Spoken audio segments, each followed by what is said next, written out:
हमारे पास एक फंक्शन है y is equal to 5x plus 4 whole power 6, और हमें जो है इसका डेरिवेटिव फाइंड आउट करना है। तो इसका डेरिवेटिव क्या होगा, dy by D X is equal to D by D x of 5x plus 4 whole power 6। तो जो है जब हम किसी भी फंक्शन का डेरिवेटिव निकालते हैं तो बोथ साइड पे हम डी बाई डी एक्स यानी कि डेरिवेटिव का जो ऑपरेटर होता है वो अप्लाई कर देते हैं।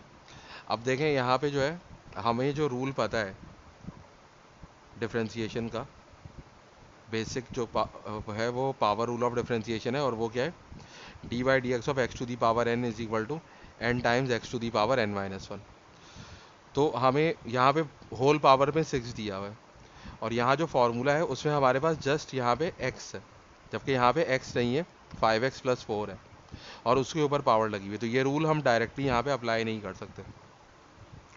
तो जब ऐसा होता है तो हम क्या करते हैं कि होल पावर के अंदर जो चीज़ है उसको हम u सपोज कर लेते हैं। तो let u is equal to 5x plus 4।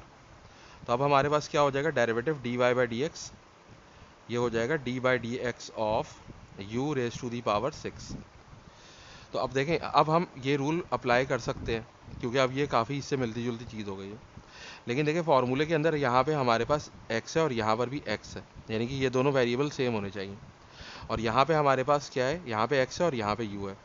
तो हम इस रूल को डायरेक्टली अप्लाई नहीं कर सकते। तो हम यहाँ पे जो चीज़ अप्लाई करेंगे उसको हम चेन रूल कहते हैं।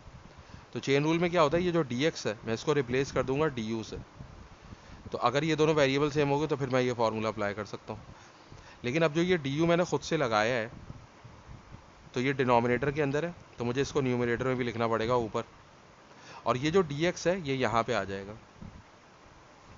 तो ये एक तरीके से जैसे du और du कैंसिल हो जाएगा और dx वापस अपनी जगह पे आ जाएगा डिनोमिनेटर में। तो ये जैसे हम किसी चीज़ सिंपल अलजेब्रा के अंदर मल्टीप्लाई डिवाइड करते हैं सिंप्लीफाई करने के लिए, तो हमने यहाँ से du से मल्टीप्लाई और डिवाइड कर दिया। तो इस चीज़ को हम चेन रूल कहते हैं। और अब जो है हम ये फार्मूला अप्लाई कर सकते हैं। तो फार्मूला क्या है कि जो पावर है वो कोफिशिएंट बन जाएगा और पावर में से 1 माइनस हो जाएगा। तो यहाँ पावर 6 है, तो 6 जो है वो u का कोफिशिएंट बन जाएगा और 6 में से 1 माइनस हो जाएगा।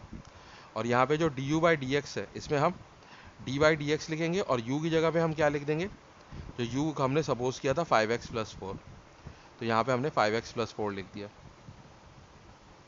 अब देखें ये क्या हो जाएगा, ये हो जाएगा 6 और u की पावर 6 माइनस 1 5 हो जाएगा।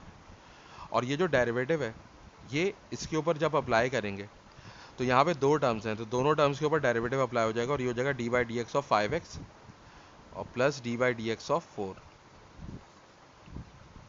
अब यहाँ पे हम u की वैल्यू दोबारा सब्स्टिट्यूट कर देंगे जो कि है 5x प्लस 4,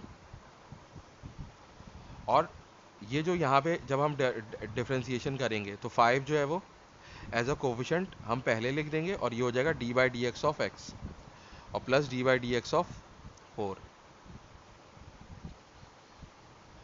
अब इसके बाद क्या होगा, अच्छा यहाँ पे जो पावर 5 है ये पावर 5 भी लिखेंगे हम। अब जो जगह 6 और 5x प्लस 4 और इसकी पावर 5 हो जाएगी, फिर ये 5 आएगा, और x का डेरिवेटिव जो होता है वो 1 होता है, और कांस्टेंट नंबर का डेरिवेटिव 0 होता है। तो ये जगह 6 और 5x प्लस 4 की पावर 5, और ये 5 वन ज़ा 5 और 5 प्लस 0 5 हो जाएगा। अब ये 6 और 5 मल्टीप्लाई होगा और हमारे पास आंसर आ जाएगा 30 5x प्लस 4 की पावर 5। तो इस तरीके से हम चेन रूल को अप्लाई करते हैं किसी डेरिवेटिव को फाइंड आउट करने के लिए।